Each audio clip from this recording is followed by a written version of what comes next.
ეკლესიაში სულიწმინდა მეტყველებს 2000 წლის განმავლობაში.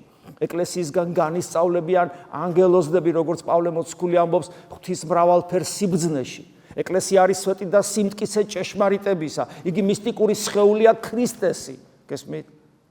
ამიტომ მასში სულიწმინდა ღიებს და იგი მეტყველებს განწმენდილი ადამიანების მეშვეობით და დაგროვილია უზარმაზარი გამოცდილება. ამიტომაც იკითხეთ წმინდა მამები, აღარ ლაპარაკობს, ზოგი არ წინს კითხულობს, ზოგი არ წმინდა წერილს კითხულობს, ზოგი არ ჩვენ საუბრებს არ უსმენს. მოდის ხოლმე და წარმოდგენა არ აქვს ქრისტიანობას ასეთ შემთხვევაში, როგორც წესი, უიშვიათესი გამონაკლისის გარდა, როცა ადამიანს ბუნებრივი რაღაცა უბრალოება აქვს, მაგრამ ძალიან უბრალო ადამიანი თითქმის აღარ არსებობს 21 ამ სოციალური ქსელების ეპოქაში და 21 საუკუნეში, ამ უიშვიათესი გამონაკლისის გარდა უბრალო ადამიანი როგორც წესი აღარ არსებობს.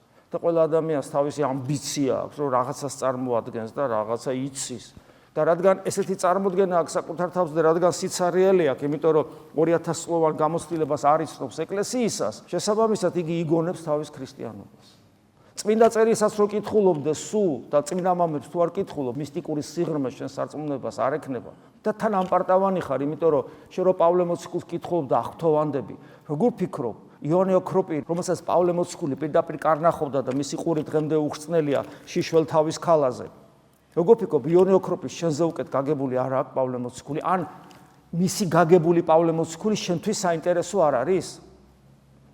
გესმით? ან გრიგოლ ხანძთელი, ან იოსები სიქასტი თუნდაც, ან გარეჯელი მამები, ან სიმონ ახალი ღვთისმეტყველი და ასე შემდეგ, ან ბასილი დიდი, რომლებას მთელი ცხოვრება მიუძღვნეს, რომ პავლე მოციქული გაეგო და წმინდა წერილი და თან ცხოვრობდნენ განსაცვიფრებლად.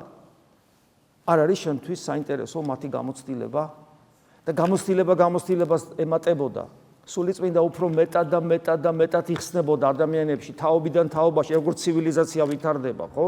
ვითარდება და დღეს საოცრებებს აკეთებს. ესია ღვთის, აი როგორც უფალმა თქვა, რაც მე გამცნეთ, რომ მოვა ნუგეშინის სემელი, ის ამას გასწავლით. ასწავლა პირველ თაობას, პირველ თაობის გამოცდილება მეორემ გაიზიარა და კიდევ მეტი ისწავლა. მერე ამის გამოცდილება მესამე თაობამ გაიზიარა და კიდევ მეტი ისწავლა.